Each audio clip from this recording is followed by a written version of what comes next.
जी दोस्तों, आप सभी को नमस्ते। आज की इस नई वीडियो में हम आरआरबी एनटीपीसी और एसएससी जीडी के प्रीवियस ईयर्स के कुछ महत्वपूर्ण प्रश्न करेंगे। इन प्रश्नों को आपको ध्यान से देखना है। यदि वीडियो अच्छी लगे तो चैनल को सब्सक्राइब कर लेना है। तो पहला प्रश्न देखते हैं। पहला प्रश्न है, तीन संख्याएं 2:3:4 के अनुपात में है। यदि उनका योग 549 है तो उनका महत्तम समावर्तक यानी HF क्या होगा। तो तीन संख्याएं हैं, पहली संख्या, दूसरी संख्या और तीसरी संख्या। इन तीनों संख्याओं के बीच का अनुपात क्या है? 2:3:4। और तीनों संख्याओं का योग हमें कितना दिया है? 549। हमें बताना क्या है? इन तीनों संख्याओं का HCF। तो HCF क्या होगा? तो कैसे निकालेंगे? सबसे पहले आपको देखना है, इन तीनों संख्याओं का रेशियो में मान ये है। यदि हम रेशियो में HCF लें तो कितना होगा? तो हमेशा संख्याओं के रेशियो का HCF कितना होता है? रेशियो 1। HCF होता क्या है? वह बड़ी से बड़ी संख्या जो इन तीनों को पूरी तरह भाग कर दे। तो एक वह बड़ी से बड़ी संख्या होगी जो इन तीनों को पूरी तरह भाग करेगी। तो यहां से HCF क्या होगा? रेशियो 1। हमें एक रेशियो का मान पता करना है। अब क्या करेंगे? इन तीनों संख्याओं का रेशियो में मान ये है, इसको हम जोड़ लेंगे। तो जोड़ने पर क्या आएगा? 2 + 3 5, 5 + 4 कितना होगा? 9। तो संख्याओं के रेशियो का योग 9 है, लेकिन हमें बोला गया है कि संख्याओं का योग तो 549 है। तो 9 रेशियो का मान किसके बराबर होगा? 549 के। यहां से एक रेशियो का मान क्या होगा?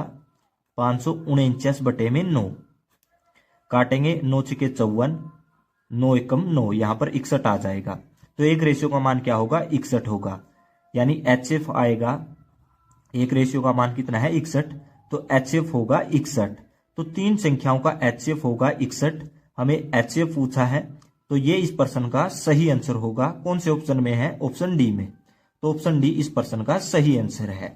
तो मैं उम्मीद करता हूं कि यह प्रश्न आपको अच्छी तरह से समझ में आ गया होगा। अगला प्रश्न देखते हैं। प्रश्न संख्या 2 है, x का मान ये है, y का मान ये है। हमें ये बताना है। तो x का मान कितना है?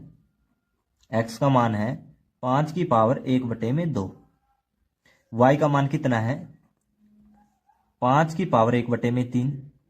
हमें बताना है क्या है? x⁴6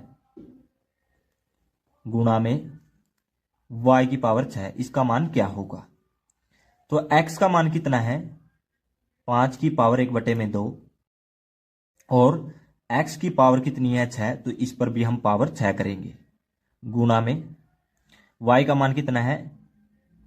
5⁴1/3 और इस पर भी पावर 6 है, तो यहां पर भी हम पावर 6 करेंगे। अब क्या करना है? पावर की पावर से गुणा करनी है। तो 5, यहां कितना है? 1/2, इसकी गुणा होगी 6 से, गुणा में 5, यहां भी पावर से पावर की गुणा होगी, 1/3 गुणा में 6। अब इसको हल करेंगे, गुणा करेंगे, 2 × 1 = 2, 2 × 3 = 6। तो कितना बचेगा? 5⁴3 गुणा में, यहां पर 3 × 1 = 3, 3 दूनी 6।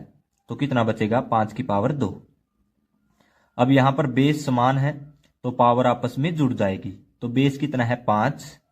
पावर को जोड़ेंगे, 2 + 3 करेंगे तो कितना आएगा? 5 आएगा। तो 5⁴5 होगा। 5⁴5 किसके बराबर होता है? 3125 के बराबर।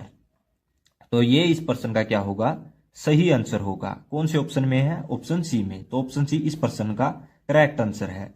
और मैं उम्मीद करता हूं कि यह प्रश्न आपको अच्छी तरह से समझ में आ गया होगा। अगला प्रश्न देखते हैं। प्रश्न संख्या 3 है, यदि किसी संख्याएं, यहां पर संख्याएं हैं, यदि किसी संख्याएं n का योगफल 120 है और उनका औसत 30 है तो इसका मान हमें बताना है। तो n कोई संख्याएं हैं जिनका योगफल 120 है और उनका औसत 30 है। तो आपको यहाँ पर औसत का सूत्र पता होना चाहिए। औसत को इंग्लिश में एवरेज बोलते हैं। तो एवरेज का सूत्र क्या होता है? एवरेज इक्वल होता है टोटल सम यानी कुल योग बटे में टोटल नंबर यानी कुल संख्या, टोटल नंबर। तो ये एवरेज का सूत्र होता है। तो एवरेज हमें कितना दिया है? 30 दिया है, बराबर टोटल सम हमें कितना दिया है? 120 दिया है। बटे में टोटल नंबर यानी कुल संख्याएं हमें दी है n। तो यहाँ से n का मान पता करेंगे तो n बराबर क्या होगा 120 बटे में 30। 0 से 0 कटेगी, 3 चौके कितना होगा 12 होगा। तो n का मान कितना होगा 4। तो कुल संख्याएं 4 होगी जिनका योग 120 है और इन 4 संख्याओं का औसत 30 है। हमें बताना क्या है इसका मान 5n माइनस 10, इसका मान हमें बताना है।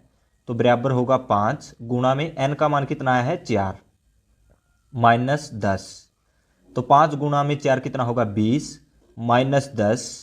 20 में से 10 को घटाएंगे कितना आएगा 10। तो इसका मान क्या आएगा 10। ये इस प्रश्न का सही आंसर होगा। कौन से ऑप्शन में है? ऑप्शन ए में। तो मैं उम्मीद करता हूं कि ये प्रश्न आपको अच्छी तरह से समझ में आ गया होगा। अगला प्रश्न देखते हैं। प्रश्न संख्या 4 है। एक नाव की चाल शांत जल में 5 किलोमीटर प्रति घंटा है। यदि धारा की गति 2 किलोमीटर प्रति घंटा है तो धारा के साथ 15 किलोमीटर की दूरी तय करने में कितना समय लगेगा? तो इस प्रश्न को करने से पहले हम कंसेप्ट को अच्छी तरह से समझ लेते हैं। तो क्या कंसेप्ट होगा? मान लेते हैं नाव की चाल x, धारा की चाल y। कंसेप्ट क्या होगा? जब नाव धारा के साथ दूरी तय करेगी तो इन दोनों की चाल को हम क्या करेंगे? जोड़ देंगे। जब नाव धारा के साथ दूरी तय करेगी तो इन दोनों की चालों को जोड़ देंगे साथ में। और जब नाव धारा के विपरीत दूरी तय करेगी तो इन दोनों की चाल को हम घटा देंगे। इन दोनों की चाल को हम घटा देंगे जब नाव धारा के विपरीत दूरी तय करेगी। तो ये कंसेप्ट रहेगा, इस प्रश्न में ये कंसेप्ट लगेगा, आपको ध्यान से देखना है। तो हमें प्रश्न में बोला है कि नाव की चाल 5 किलोमीटर प्रति घंटा है। नाव की चाल कितनी है? 5 किलोमीटर प्रति घंटा। और धारा की चाल कितनी है? 2 किलोमीटर प्रति घंटा। फिर बोला है धारा के साथ, तो धारा के साथ बोला है तो नाव और धारा की चाल को हम क्या करेंगे? जोड़ देंगे। तो 5 + 2 कितना होगा? 7 किलोमीटर प्रति घंटा। तो चाल कितनी होगी? 7 किलोमीटर प्रति घंटा। कितनी दूरी तय करेगी? 15 किलोमीटर। तो दूरी होगी 15 किलोमीटर। हमें निकालना क्या है? समय। कितने समय में तय करेगी? तो समय हमें निकालना है। तो समय का सूत्र क्या होगा? समय का सूत्र दूरी बटे में चाल। तो दूरी कितनी है? 15 किलोमीटर बटे में चाल कितनी लेनी है? 7 किलोमीटर प्रति घंटा। अब यहां किलोमीटर से किलोमीटर कटेगी, 15 बटे में 7 है, इसको इससे काटेंगे तो कितना आएगा? 2.14। यहां पर क्या बचा है? घंटे। तो 2.14 घंटे में दूरी को तय करेगी, इतना समय लगेगा। ये इस प्रश्न का क्या होगा? सही आंसर होगा। कौन से ऑप्शन में है? ऑप्शन बी में। तो ऑप्शन बी इस प्रश्न का करेक्ट आंसर है। तो मैं उम्मीद करता हूं कि यह प्रश्न आपको अच्छी तरह से समझ में आ गया होगा। अगला प्रश्न देखते हैं। प्रश्न संख्या 5 है। 12,000 रुपये की राशि को 5% वार्षिक दर से साधारण ब्याज पर निवेश किया गया। 3 वर्षों के अंत में प्राप्त कुल राशि मूलधन प्लस ब्याज क्या होगा? तो आपको पता होना चाहिए कि मूलधन प्लस ब्याज होता क्या है। मूलधन प्लस ब्याज जिसको हम क्या बोलते हैं? मिश्रधन। तो हमसे मिश्रधन के बारे में पूछा गया है। तो हमारे पास मूलधन कितना है? 12,000 रुपये, लेकिन ब्याज नहीं है। कौन सा ब्याज? साधारण ब्याज। तो हम क्या करेंगे? साधारण ब्याज निकालेंगे। इसके लिए सूत्र लगाएंगे। साधारण ब्याज को इंग्लिश में SI बोलते हैं, इसकी शॉर्ट फॉर्म होती है SI यानी सिंपल इंटरेस्ट। तो SI को निकालने का सूत्र होगा मूलधन गुणा में दर प्रतिशत गुणा में समय। तो मूलधन कितना दिया है? 12,000 रुपये गुणा में दर प्रतिशत कितनी दी है? 5%। 5% का मतलब होता है बटे में 100 गुणा में समय कितना दिया है? 3 वर्ष।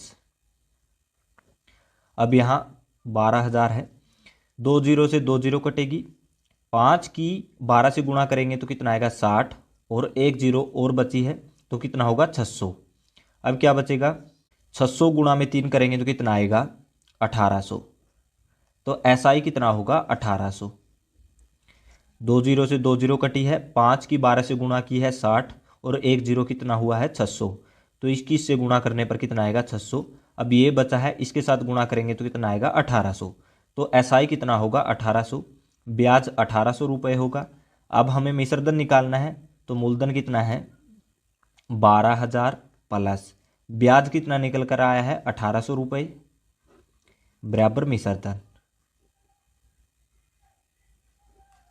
तो इसको इसके साथ जोड़ेंगे तो कितना आएगा 13,800 रुपये। तो मिश्रधन कितना होगा 13,800 रुपये। ये इस प्रश्न का क्या होगा आंसर होगा। कौन से ऑप्शन में है, ऑप्शन ए में। तो ऑप्शन ए इस प्रश्न का क्या होगा सही आंसर होगा। तो हम इस वीडियो को यहीं तक रखते हैं। यदि वीडियो अच्छी लगी है तो चैनल को सब्सक्राइब कर लेना, और वीडियो को अंत तक देखने के लिए आप सभी का धन्यवाद।